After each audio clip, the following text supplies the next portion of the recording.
Have you ever been tired of being spoken over, belittled, or your voice not heard in an effort to make a positive change at your workplace? You sometimes wonder what would happen if you acted out your emotional impulse to cuss or fight out a coworker. Well, a Flint City Council member has been just that his whole career, from fighting members of a city sheriff's department to suing his mayor. Eric Mays has never been short of controversy surrounding his name. February 5, 2020, Mays alleged to have been attacked at a bar by a member of Mayor Sheldon Newley's staff. It all started when he left a council meeting due to the fact no one was following the rules.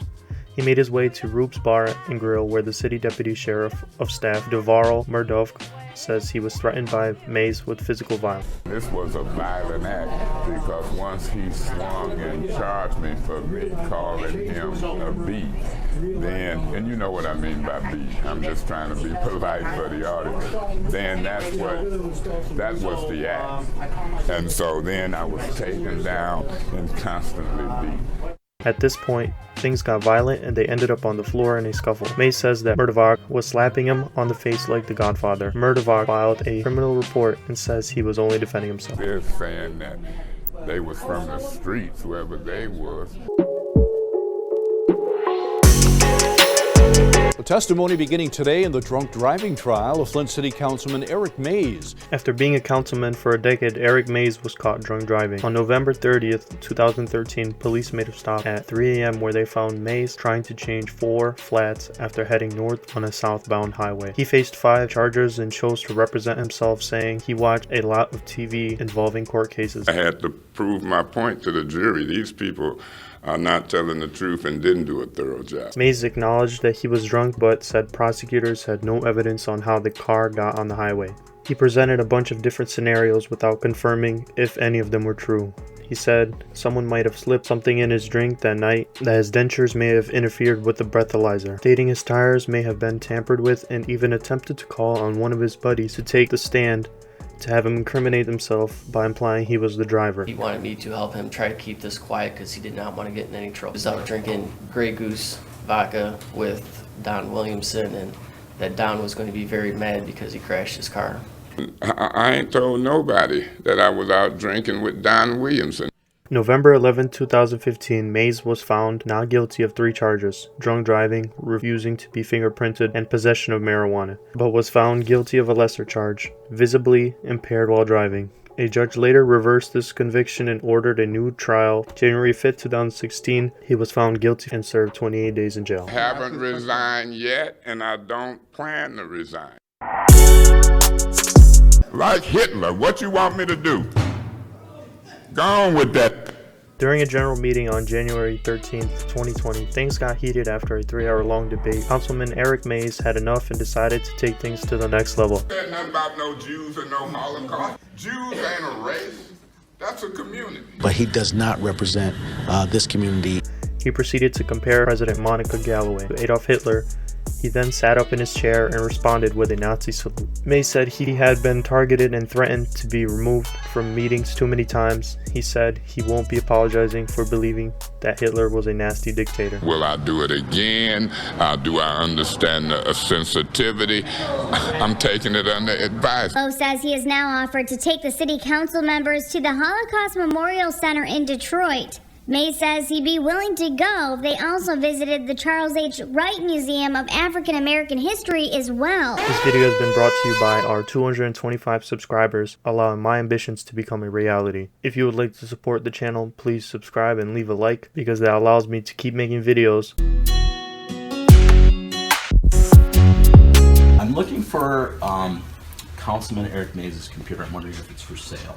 On May 23, 2017, Mays received scrutiny for pawning his city-issued laptop. Across the street from City Hall, Mays pawned his laptop for a $100 loan 9 times over the course of 2 years. November 27th, Mays was ordered to pay $300 and put in a week's worth of service to the sheriff. Mays bought the laptop back for $116 and later said, "I don't think it's criminal, it just shows I'm poor."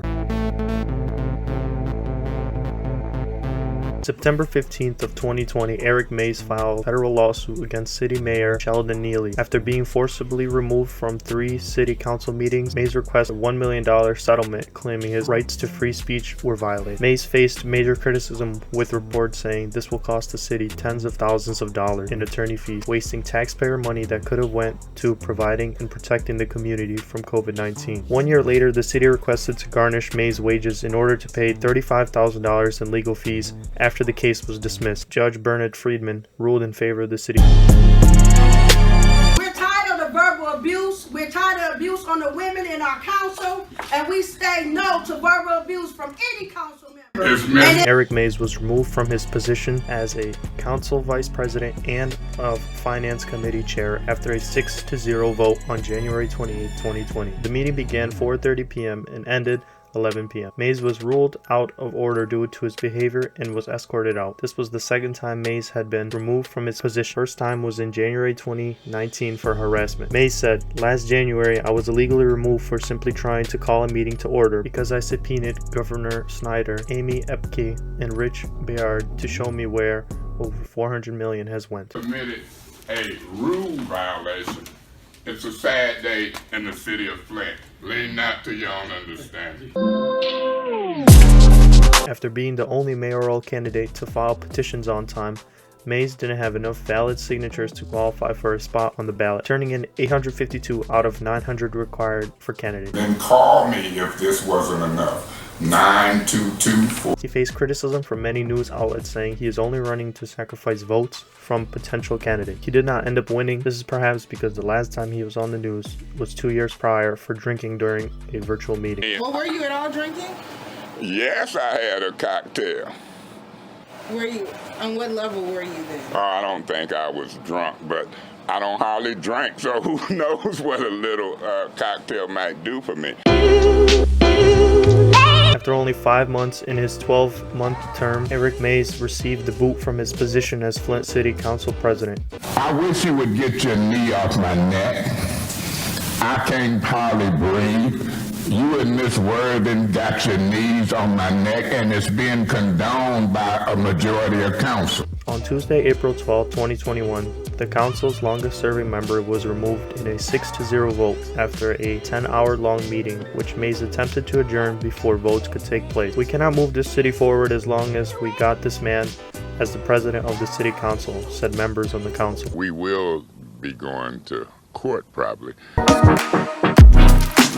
To fight a hell of a legal battle. On March 30th of 2023, Eric Mays launched a GoFundMe raising $17,000 to combat future court battles. Mays plans to use this money to protect his freedom of speech right and to fight injustices caused by Genesee District Court for a disorderly conduct charge. This charge is for when he was removed by police from his city council meeting. Mays since then has sent 5 cease and desist letters to his fellow council members.